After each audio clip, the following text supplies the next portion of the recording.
Saved everything. You know why?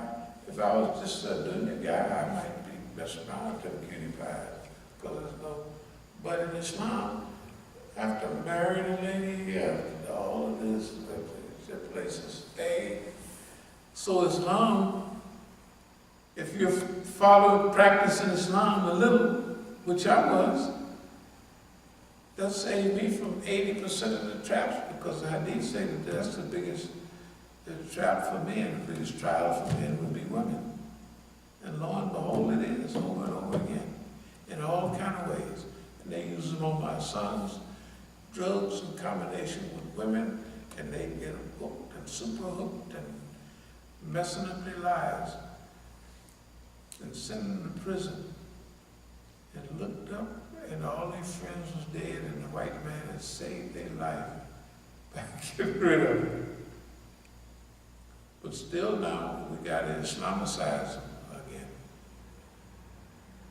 And they still believe in the white man's power. Because remember, they believe, right now, the white man, both times I messed with some police in the presence of my sons, they was panicked. Dad, I said, what's wrong with you? My oldest son, when I'm talking to the police in the yard, I'm trying that too. Get your hand off your car. What you doing in my neighborhood? Ahmed Shama was there too. Get out of this neighborhood. This is my neighborhood. Dad. And then I'm going to the truck. What you doing? You know, you're going to go to the truck. Talking that crazy to the police. It's a death sentence. And they can't do nothing. But they are panic-stricken because they respect the damn police. We got to cure that. It's being cured because they're seeing more and more. They still under the spell of the police department, but they starting to see. And I've told them for years, I'm doing this on purpose. This is what I'm doing. And I'm teaching them the lessons. Starting to sink in. But still, it'll take years. Anyway. So that's my job. And also to teach them about destiny. That Allah kept you alive. The same man that was trying to destroy your life saved your life. For what? Now, that's what we have to work on. And I try to tell them, I said, who is the one in physical terms that's been training me all along? I says to me, no white man. Remember, every challenge is an opportunity. So the more foolishness they did, don't you remember over the years? That's right. Yeah, better and better, stronger and stronger, and smarter and smarter. So that's right. Y'all wanted to do something with these dumb people. Almost trying to trick me into doing something. I'm telling you, I ain't paying attention to y'all because you don't have no sense. So we're gonna school them. Everything is flipping. Okay. The lawyers, I'm gonna stop them in a minute. And nonviolence, on and on. But Fenwick, Reuben Collins, the white lady out there,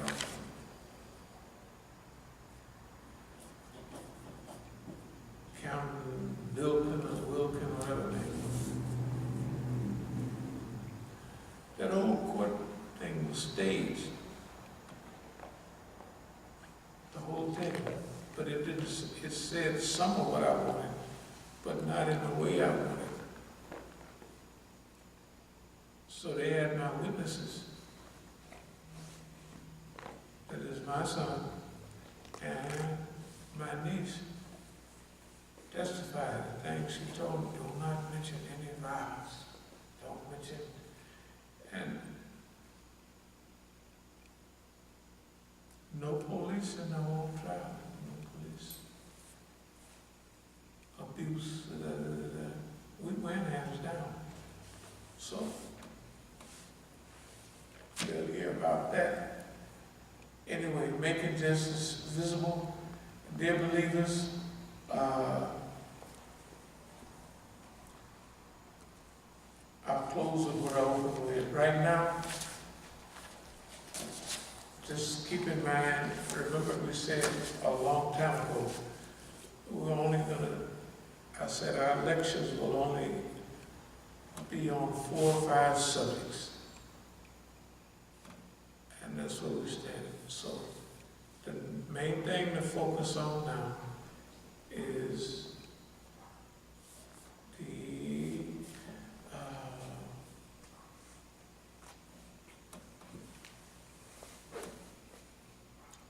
not the filmmaking, but the documentary making.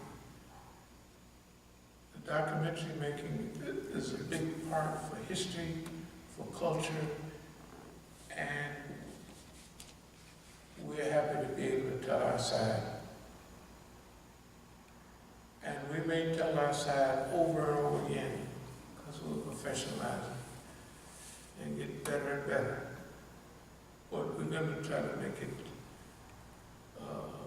visible, I mean, where it's good to see you, whether it's TV or wherever. We're going to try to make it look very presentable.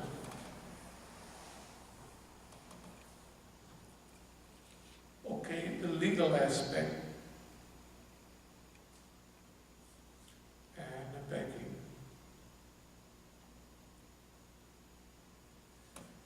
And SLO, Sabiqun Liberation Organization. SLM, which if this was in Arabic, it would be Salam, Islam, Muslim, 3-word radicals. Anyway, it's a long story. So, remember, National Liberation Movement. That's what we are. We are National Liberation Movement in North America. And we're not far behind. We're going to pick it up. But remember, we're not doing that bad for what we have and who we're up against. And you got to remember, nobody else has come this far. And just think about it. And I'll close with this. You know, nobody in the movement have been constant, let's say for the last 45 years, like we have. We might have wandered in the wilderness for a few years after the Black Rebellion to figure out what we was going to do exactly, but we were still making money for the movement even when we was figuring out exactly what we're going to do. So, even when we was treading water, you for a long distance swimmer, you got to know how to tread water. You can rest, just tread water. You can clear your mind, tread water. So even when we was treading water, not only was we staying afloat, everybody else was drowning. You got to remember, nobody alive now have been acting straightforward, face to face with Satan for, let's say, 45 years. Nobody been doing that. Say Cool gets out of prison, that's 33 years in prison. That's that break. And our friends are good people, but after that long in prison, sometimes, we kind of, and then people don't help you, and people leave you alone, and you come out here looking around for the liberation. And after that much time, don't nobody know what the hell you're talking about. And they definitely don't know who you are. Maybe one of you old people like us, right? Yep. That's traumatic. Now you think about us, just from those open statements from 1980 1980, now that's 38 years. But that's constant. If you look at what we heard, sometime when I give you the other days, detailed plans. You look at those detailed plans in, that answers the question you asked a few times back. How do you keep clear and going right? Is focus. Plan. We had a plan from day one. And the plan has not altered that much. The plan is just expanded. We wanted a system of Masjid and da-da-da-da-da, right? And Masjid, school, businesses, same thing we talk about later here. That's what we said then. We do that, we've done that. Even in the midst of maximum fitna, we still have several masajid that we own. You know, it don't seem like much, but we own 8 pieces of property right here in D.C. And guess what's going sky high? Probably. Where? Right here. It's doubled in the last few years. And when 3 or 4 more white folks see them walking down the street, it's going to double again. Double. Property values. Just like it did in Northwest, just like it did down there in Capitol Hill. 40 years ago, they was giving them houses away, those big brownstones. Somebody told me they was giving them away for $1 or something. I don't know what that they must have been lying, I don't know. Whatever they was, they wasn't worth a dime. And now I bet the cheapest one is $1 million. At least 800,000, something. That's going to happen here. All these little houses around here. Have you seen the building around? You drive around and it's what? Look at that. House over on Good Hope Road. Look at that house over here. So man, if you just drive around, not only downtown, but right here. And our property in Oakland, the one Mutar sold, we'll get it back because it was done illegally. We'll get it back. But if we don't get it back, we just get so many millions of dollars. If we don't get them, we're already doing this thing. We're already doing what we say, go forth, whether equipped lightly or heavily. That's a funny feeling, but it's a good feeling. When you only got so much money, but you're getting out there anyway, and you ain't got no guaranteed income. That's what it means to go forth, whether equipped lightly or heavily. That's why we started the move before we go to court and before we get these big things that we expect. Because if we started to move then, it ain't going forth equipped lightly, heavily, and they didn't pay you $25 million or $10 million. That ain't like, it's like for Bill Gates, but it ain't like for us. Anyway, are there any questions, any comments?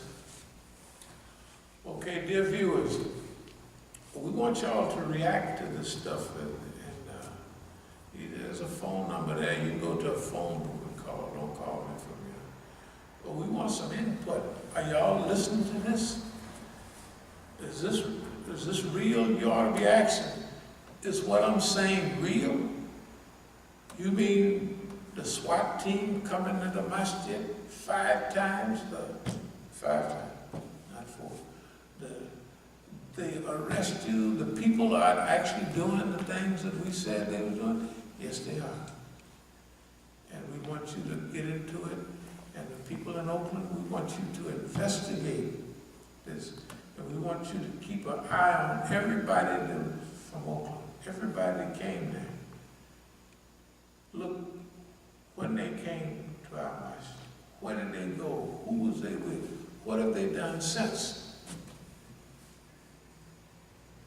Who are their friends and who are their supporters?